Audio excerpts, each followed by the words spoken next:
दोस्तों नमस्कार। आज हम बात करने जा रहे हैं ऑपरेशन महादेव पार्ट 2। मंडे जुलाई 28 को इंडिया के डिफेंस मिनिस्टर राजनाथ सिंह वो डिबेट कर रहे थे ऑपरेशन सिंदूर के अंदर, पार्लियामेंट के अंदर।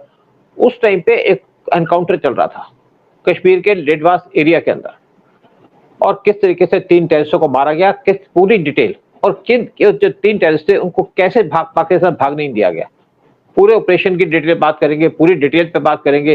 और किस तरीके से हमारे जो अपोजिशन के लीडर है वो किस तरीके से इस केस के अंदर अपना एजेंडा चला रहे थे, हिंदू हेट का एजेंडा चला रहे थे, क्वेश्चन पूछ रहे थे उल्टे सीधे, जिनका इससे कोई लेना देना नहीं है। और इसी इश्यू पे बात करने के लिए हमारे साथ बैठे होते शंकर पानी जी, बॉलीवुड की जानी मानी हस्ती है और बॉलीवुड की सारी खबरें इनके पास। इसके साथ साथ इनको नेशनल इंटरनेशनल की खबरें भी है, साथ में बहुत सा इंटरेस्ट है इनको सिक्योरिटी के ऊपर, और तभी हमारी दोस्ती भी है कि हम सिक्योरिटी और उस पर बात करते हैं रेगुलरली। उदय शंकर पानी जी, आप क्या कहेंगे जो ऑपरेशन महादेव हुआ है जहां पे 3 टेररिस्टों को मार दिया गया, और तीनों टेररिस्ट वो थे जिन्होंने पहलगाम के अंदर पार्टिसिपेट किया था?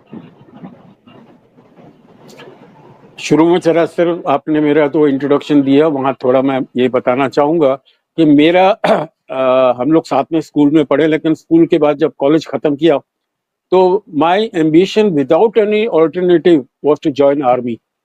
मुझे और कुछ करना ही नहीं था, लेकिन आर्मी वालों ने लिया नहीं। वो कुछ मेरी प्रॉब्लम थी, फ्लैट फुट थे, और मेरे को फिर फिल्मों में मिल गया। लेकिन फिल्मों में भी मैंने कभी, मेरे ख्याल से मैं आज जो सरवाइव कर रहा हूँ it is because of my army like attitude.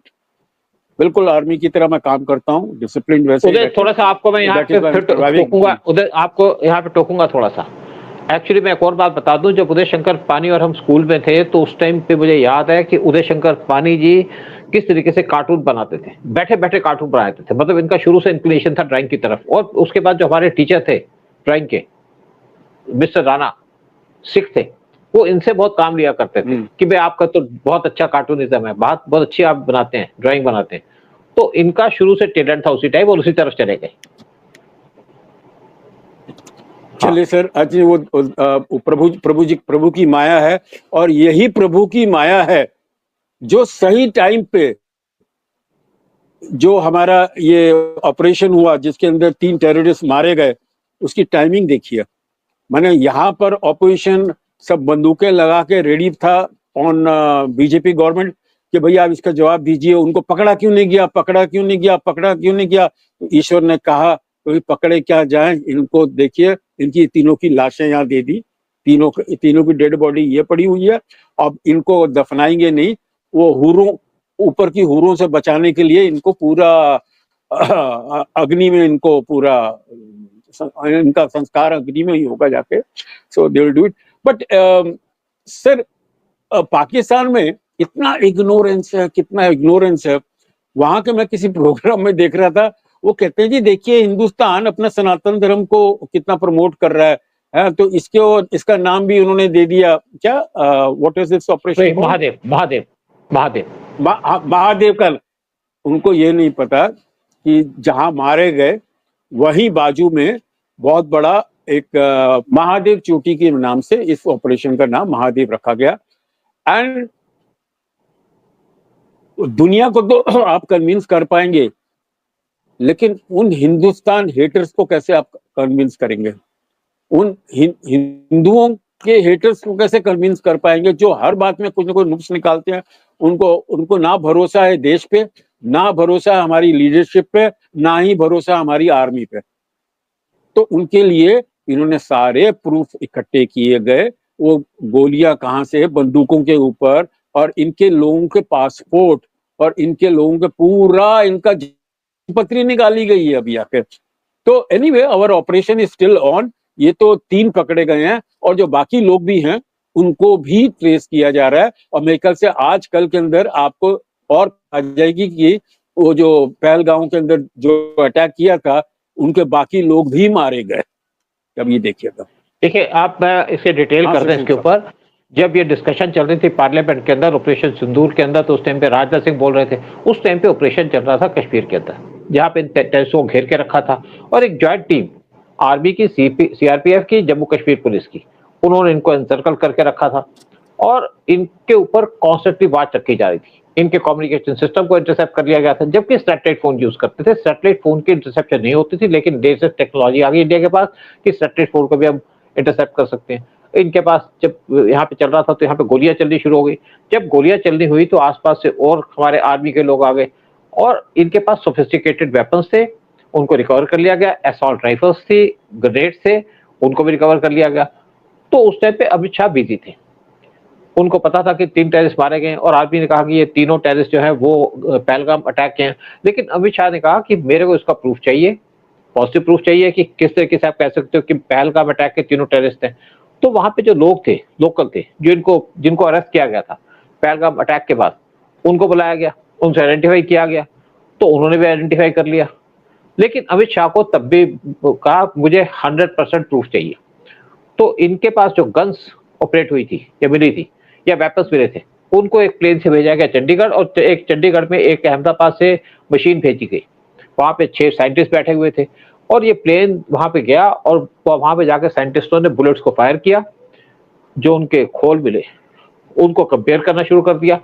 तो उसको कंपेयर करते करते उन्होंने कंफर्म कर दिया कि ये जो तीनों टेररिस्ट थे, इन्होंने वो गन चलाई थी, गोलियां उनसे मैच करती हैं जो उस टाइम पे सामान मिला था या उस टाइम पे एमुनिशन मिला था पहलगाम के अटैक के टाइम में। तो ये तीनों को अब गवर्नमेंट ये भी नहीं चाहती थी कि इनको किस तरीके से यहाँ से जाने दिया जाए। लेकिन एक और बात है, ये जो तीनों टेररिस्ट थे ये भागे कैसे नहीं। जब अमित शाह पहलगाम गए थे 22 अप्रैल को, तो उन्होंने वहां पे सिक्योरिटी के लोगों से कहा था कि आप इंश्योर करिए कि तीनों टेररिस्ट पाकिस्तान ना जा पाए। रॉ को भी काम दिया गया, रॉ ने भी सर्च करना शुरू कर दिया था पाकिस्तान के अंदर, टर्की के अंदर, सीरिया के अंदर कि क्या कोई पाकिस्तानी तो नहीं आया, क्योंकि हमारे पास तो बहुत से ऐसे एजेंट है। इवन आप बताइए कि मैं पाकिस्तान के कुछ आर्मी के लोग हो सकता है कि हमारे रॉ को इन्फॉर्मेशन देते हो, तो वहां पे भी कोई इन्फॉर्मेशन नहीं मिल रही थी। तो इन्होंने जब आर्मी को डायरेक्शन दी, आर्मी इनके पास कई बार पहुंची, इन टेररिस्टों के पास, लेकिन गोली नहीं चला पाई क्योंकि ये छुप जाते थे और अंदर तो वो गोली चलाना नहीं चाहते थे, तो ये बचते रहे। लेकिन जो लोकल लोग थे उनको पकड़ लिया, जहां पे इन्होंने खाना खाया था एक लोकल टेररिस्ट के घर पे, वो भी नहीं पकड़ा गया, लेकिन उसके घर वालों को पकड़ लिया। उसके फादर या उसकी जो लड़के थे उनको तो जेल में ले गए, उनकी वाइफ को छोड़ दिया और ये सारे इन्फॉर्मेशन चल रही थी, सारी चीजें गैदर की जा रही थी। और देखिए इस टाइम पे क्या था कि इवन आईबी लगा हुआ था, रॉ लगा था, इवन हमारे जो एनटीआर वो भी लगे हुए थे, रॉ का एयर विंग वो भी काम कर रहा था और ड्रोन्स भी यहाँ पे लगाए हुए थे। तो ये जो टेररिस्ट थे इनको मार तो दिया गया, इनके सामान भी चले गए और वहां पे जब पूरी एश्योरेंस हो गई, मंडे रात को अमित शाह पूरी रात जागते रहे और जो वहां पे साइंटिस्ट थे चंडीगढ़ के अंदर फॉरेंसिक साइंस लेबोरेटरी के अंदर, उनसे फोन पे बात करते रहे, वीडियो कॉलिंग करते रहे और उनसे कहा कि आप मैच करके बताओ। जब उन्होंने जो यहाँ पे मिला सामान, उन्होंने जब कंफर्मेशन कर दी अमित शाह को, तो अमित शाह को चैन है उनका मुझे सामान भेजो। और अमित शाह मंगलवार को जुलाई 29 की सुबह 5 बजे तक जागे हुए थे और उसके बाद सामान इनके पास आया, सामान आया। उसके बाद ये कुछ घंटे सोने के बाद पार्लियामेंट हाउस के अंदर चले गए। उसके बाद जुलाई 30 को ये इन्होंने डिबेट में पार्टिसिपेट करना शुरू कर दिया। डिबेट में पार्टिसिपेट करते उन्होंने कहा कि यहाँ पे जब लोगों ने क्वेश्चन पूछना शुरू कर दिया, क्योंकि यहाँ तो बड़े उल्टे सीधे क्वेश्चन पूछते थे, जैसे चिदम्बरम कह रहे थे कि जी आप कैसे कह सकते हैं कि पाकिस्तानी है, भाई इनकी लुंगी थोड़ी उतारेंगे, वो भी कर लेंगे। लेकिन उसके बाद अमित शाह ने कहा तरुण को यहाँ पे तरुण को जिसकी वाइफ पाकिस्तान के साथ अंदर काम करती है, पाकिस्तान के ऐसे के साथ जिसके कनेक्शन लगे हैं, जो उस पर एलिगेशन लगाई है, वो बेवकूफ पता क्या बोलता है, कहता है कि इंडियन प्लेन्स हैं, इतनी दूर से क्यों उन्होंने फायरिंग की, वो पास में जाके क्यों नहीं फायरिंग की। यार अजीब बात कर रहे हैं आप जाके, ये एक्चुअली ओल्ड एज में रह रहे हैं। इससे बड़ा और गधों वाले में। देखिए इसके अंदर 6 साइंटिस्ट इसके ऊपर काम कर रहे थे और उन्होंने वीडियो कॉल के अंदर पूरा कंफर्म कर दिया कि 100% ये मैच करता है। अमित शाह ने भी पेपर हिलाया पार्लियामेंट हाउस के अंदर कि मेरे पास पूरी रिपोर्ट है साइंटिस्ट की, पूरी उन्होंने कंफर्मेशन कर दी है। और उनका यहाँ पे एक M9 वो गन यूज की गई थी, साथ में AK-47 यूज की गई थी, 2 इनसे गोलियां फायर की गई, उनको मैच किया गया और 3 महीने तक टेररिस्टों को ढूंढा जा रहा था। और 3 जो टेररिस्ट थे वो थे सुलेमान, अफगानी और जिब्रान, वो छुपे हुए थे। और वहां पे क्या था कि ये 8 किलोमीटर का एरिया था, बॉर्डर से 8 किलोमीटर दूर थे क्योंकि पाकिस्तान तो जा नहीं पा रहे थे। और एक्चुअली क्या है कि बॉर्डर पे सुरंगें खोदी हुई थी इन्होंने, वहां पे 8 सुरंगें मिली। और इंडिया ने पीछे रिसेंटली क्या किया है, हमने जो सुरंगें डिटेक्शन के इक्विपमेंट लिए, जो हमने पंजाब बॉर्डर पे लगाए थे, क्योंकि सुरंगें खोद के पाकिस्तान वहां से टेररिस्ट एंटर करते हैं, उन्हीं को यूज किया गया।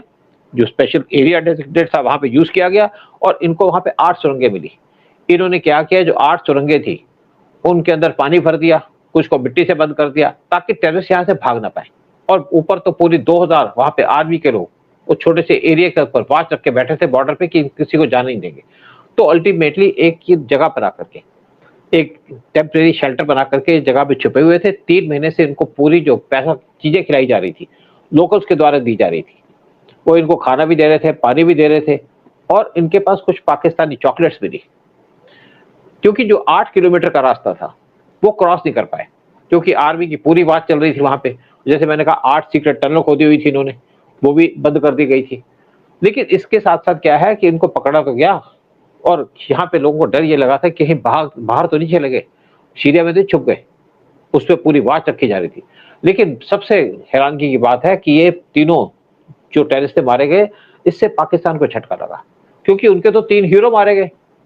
लेकिन उससे ज्यादा झटका किसको लगा, हमारे अपोजिशन के लीडर्स को, जिन्होंने यहाँ पे क्वेश्चन करना शुरू कर दिया गवर्नमेंट। और मेन क्वेश्चन कौन कर रहे थे, कांग्रेस के और समाजवादी पार्टी के। अब चिदम्बरम को तो मैंने बता दिया कि उसने कहा जी आपको कैसे पता चला कि ये जो है ये ये पाकिस्तानी है। तो अमित शाह ने कहा 2 के हमारे पास आईडी मिल चुके हैं, उनके जो वोटर आईडी कार्ड है। अच्छा, प्रियंका वाड्रा क्या कहती हैं, वो कहती हैं 26 लोग मारे गए थे, वो इंडियन से, हिंदू नहीं थे। भाई तेरा तो यही नहीं पता कि तू मुसलमान है, क्रिश्चियन है, पाकिस्तानी है कि किसी ईरानी है, तुम्हें वहां पे हिंदू कहने में नुकसान होता है क्या, शर्म आती है? क्योंकि ये सिर्फ मुस्लिम की प्रोटेक्शन चाहते हैं। दुख इनको ये है कि यहाँ पे हिंदू कैसे मारे गए, इंडियन उनको इंडियन क्यों नहीं बोला, हिंदू मारे गए तो हिंदू मारे गए। अब जैसे कुछ लोग कहते हैं जी मुस्लिम का कोई धर्म नहीं होता, टेररिस्ट का धर्म होता है। टेररिस्ट पाकिस्तान, टेररिस्ट मुस्लिम ही होते हैं, बाकी तो कोई टेररिस्ट नहीं होता। 99 अच्छा, फिर आप यही लोग निकलते हैं सर। सबसे बड़ी गलती तो इनके जितने ये कार्टून क्लाउन बैठे हुए हैं, इनका सबका बड़ा शहंशाह है हमारे पप्पू। पप्पू जी ने बहुत बड़ा ब्लंडर किया है in asking for a parliamentary discussion on ये ऑपरेशन सिंदूर। और उसी के टाइम देखिए किस्मत इतनी खराब कि उसी के टाइम ये 3 उसका अटैकर भी मारे गए जाके। और उनकी जो इग्नोरेंस और उनका जो स्टेट ऑफ माइंड जो एक्सपोज हुआ देश के आगे, I think it is great harakiri by Congress. भाई इनको शर्म नहीं आती उदय, इनको कोई शर्म नहीं आएगी। अच्छा, पृथ्वीराज चौहान क्या कहते हैं कांग्रेस के, उन्होंने इसको ऑपरेशन महादेव क्यों कहा गया? भाई तो कौन सा ऑपरेशन देश का भी अमित शाह ने बड़ा तगड़ा जवाब दिया इनको। अच्छा, जया बच्चन क्या कहती है, कहते हैं आपने ऑपरेशन सिंदूर नाम क्यों दिया? भाई तुम्हारी तो थाली में छेद है, भाई तुम्हारी थाली में छेद है, तुम्हें क्यों हिंदुओं से नफरत आ गई, क्यों सिंदूर लगाने से नफरत आ रही है? तुम्हारी अपने आदमी से बने ना बने वो अलग बात है, लेकिन तुम्हें ऑपरेशन सिंदूर से नफरत क्यों है? और देखिए दूसरी बात, एक अब वो आदमी है समाजवादी पार्टी के, उन्होंने कहा जी टेररिस्ट जब मारे गए तो उसी दिन क्यों मारे गए जब पार्लियामेंट में डिस्कशन हो रही। भाई को इसका टाइमिंग होता है, एक दिन पहले मारे जा सकते थे, 2 दिन बाद मारे जा सकते थे, चांस की बात है। 26 अप्रैल को 22 अप्रैल को ही मारे जा सकते थे, बच गए थे। तो इनको अच्छा, अखिलेश यादव क्या है, वो कहते हैं पहलगाम अटैक के अंदर इंटेलिजेंस फेलियर था। देखिए इंटेलिजेंस के अंदर ये नहीं है कि आपके पास सारी खबरें आएंगी, आपके जो डिफेंस सिस्टम्स हैं ये सारी मिसाइल इंटरसेप्ट नहीं कर सकते। 90% मिसाइलें इंटरसेप्ट होती है। इवन जब ईरान ने इसराइल पे मिसाइलें फेंकी तो 10% मिसाइलें इंटरसेप्ट के बाहर आ गई, क्योंकि इतनी फास्ट चलती हैं। और इसी तरीके से जो टेररिस्ट आते हैं, हर एक टेररिस्ट ग्रुप के अंदर हम घुसे नहीं हुए, हर एक जैसे कमरे में बात की वहां पे आ गए टेररिस्ट आ गए, तो हर एक ग्रुप के अंदर हम पता नहीं लगा सकते सब कुछ है, लेकिन देर न देर पता चल ही जाता है। और आज इंटेलिजेंस सिस्टम स्ट्रांग है तभी तो पकड़े गए। और फिर कहता है कि ये जब टेररिस्टों को मारा जाता है, आप यूं क्यों कहते हो कि इनको हमने ठोक दिया? ठोकते तो अब यूपी के अंदर भी हैं, तो इनको इसमें भी दिक्कत है, क्योंकि यूपी के अंदर कौन ठोके जाते हैं? टेररिस्ट ठोके जाते हैं, सारे मुसलमान ठोके जाते हैं। इसमें भी अखिलेश यादव को दिक्कत है। तो ये जो हमारे बैठे हैं, जो सबसे ज्यादा प्रॉब्लम हो रही है इंडिया के अंदर, ये जो ठोक ये जो ठोकने वाला जो वर्ड है ना, that is army word actually. ठोक दो इनको, बिल्कुल नो। अच्छा सर, यहाँ खाली हम लोग को भी प्रोग्राम कंप्लीट करने को जा रहे हैं, तो I just want to add something कि the kind of leadership we have, मतलब हमारे जो लीडर हैं लीड करते हैं। अमित शाह वहां जाके अगर वॉर रूम में बैठे गए और उन्होंने पूरा सुपरवाइज किया जाके, ये जब तक ये ऑपरेशन चल रहा था, ये महादेव ऑपरेशन जब भी चल रहा था, उसी तरह से मोदी जी ने बालाकोट ऑपरेशन, और जब भी हमारे अटैक हुए हैं इस पाकिस्तान के ऊपर, हमारे उनका टेररिस्ट कैंप, ऑपरेशन सिंदूर, सर हमारा प्राइम मिनिस्टर, हाँ सिंदूर नहीं, सिंदूर से पहले सर जो बालाकोट वाला बालाकोट, है, हाँ। और वो हाँ दूसरे वाले भी हैं। तो पूरे टाइम प्राइम मिनिस्टर सब पे वहां जाके बैठते हैं, and he is the last man to come out of that war room. बैठे रहते हैं वहां पर, ये कब पता नहीं जरूरत पड़ जाए, मेरे किसी सजेशन की जरूरत पड़ जाए, मेरे किसी एडवाइस की जरूरत पड़ जाए, and that is the kind of leadership we have, कि वो लोग आगे से आके लीड कर रहे हैं, आर्मी को भी साथ में है, और किस तरह से मॉरल बूस्ट कर रहे हैं।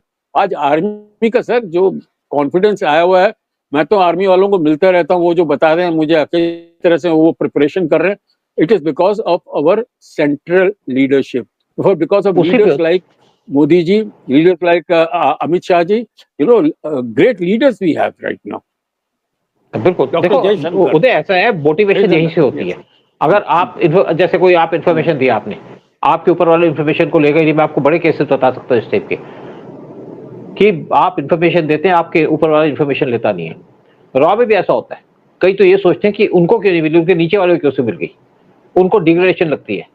लेकिन जब लीडरशिप स्ट्रांग होती है तो पीएम मोदी हर एक को मुबारकबाद देते हैं, हर एक की पीठ थपथपाते हैं। आपको याद होगा जब हमारी सैटेलाइट जा रही थी मून के ऊपर, तो जब पहला मिशन फेल हो गया तो पीएम मोदी ने उनको डांटा नहीं, उनके पीठ पे हाथ लगाया, थपथपाया उसको, गले लगाया उसको, कि ऐसे फेलियर्स तो होते रहते हैं, और यहाँ पे तभी हम 100% दे पाते हैं जब हमारी लीडरशिप वो करती है।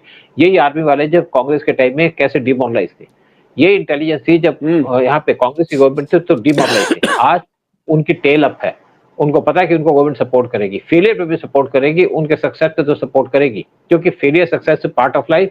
आपकी इंटेलिजेंस फेल हो सकती है, कोई फुल प्रूफ आपके पास मेथड नहीं है कि आपकी इंटेलिजेंस फेल नहीं होगी, आपकी इन्फिल्ट्रेशन हो सकती है, आर्मी वाले खड़े हैं, कोई ये तो नहीं आर्मी हर एक पेड़ के पीछे खड़ी हुई है।